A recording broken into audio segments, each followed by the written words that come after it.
When we first explained Augustlauding to Dad and suggested celebrating the first one focused on him, he was all about it, which is in fact a fun attribute of our dad. He loves a party, and second, he doesn't mind being the focus of attention. Am I right? If you want a great party, be sure to invite Ron. He has fun stories and makes people laugh. And I really think Dad likes parties for reasons other than just being the life of it. His family and friends are important to him, and he loves it when we gather together. The connection is important. This is exemplified by his irritation if he doesn't hear back from his kids for some period of time. If he calls and leaves a message and I don't get back to him for a couple days, he's offended. And I hear about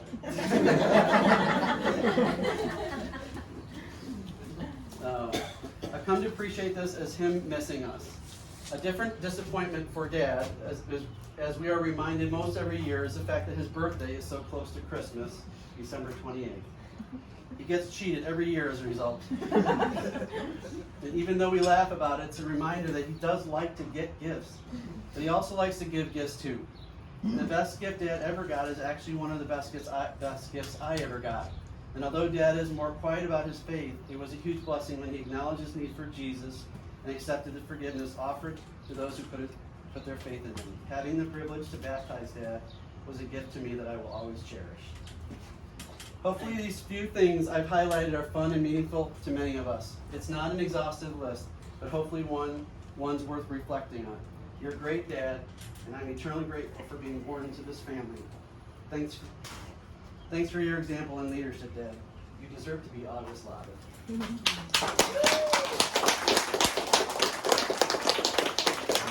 I don't know what to say.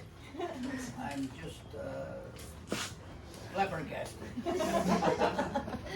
Put that on the list. Put that on the list, yeah. Okay.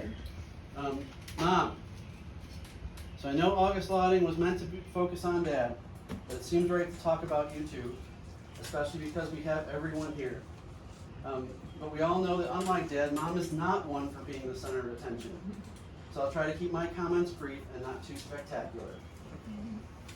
As every parent knows from experience, parenting can be tough, and over the years, Mom has bore the difficulties we brought on her with courage and persistence.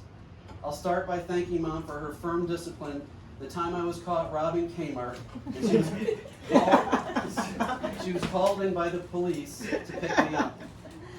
I'm convinced her discipline of me in that moment is what kept me from a life of crime. Major What might I have become if I had gotten away with it?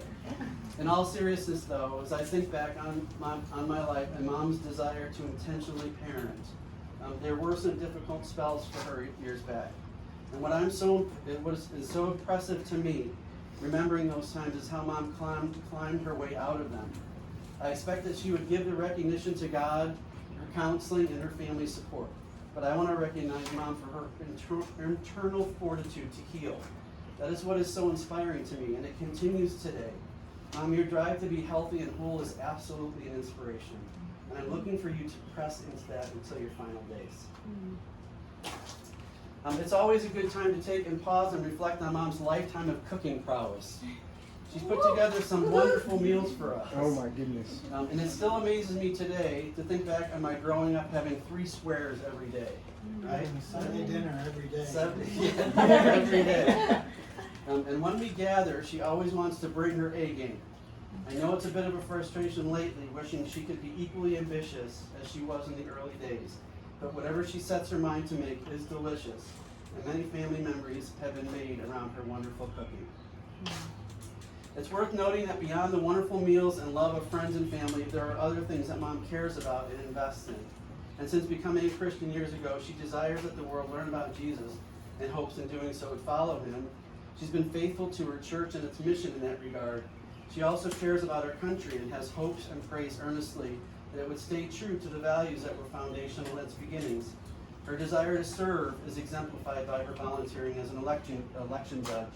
And not everyone may support the same candidates or perspectives, but it's difficult not to respect that she cares deeply and the passion in which she does.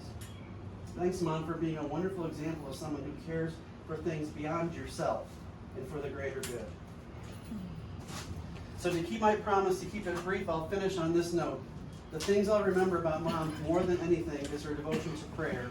And I know you pray for yourself and for Dad, and I'm confident that you spend hundreds, if not thousands of hours praying for the rest of us and the health of this world. And I'm grateful for those prayers, but especially for your example of faithfulness.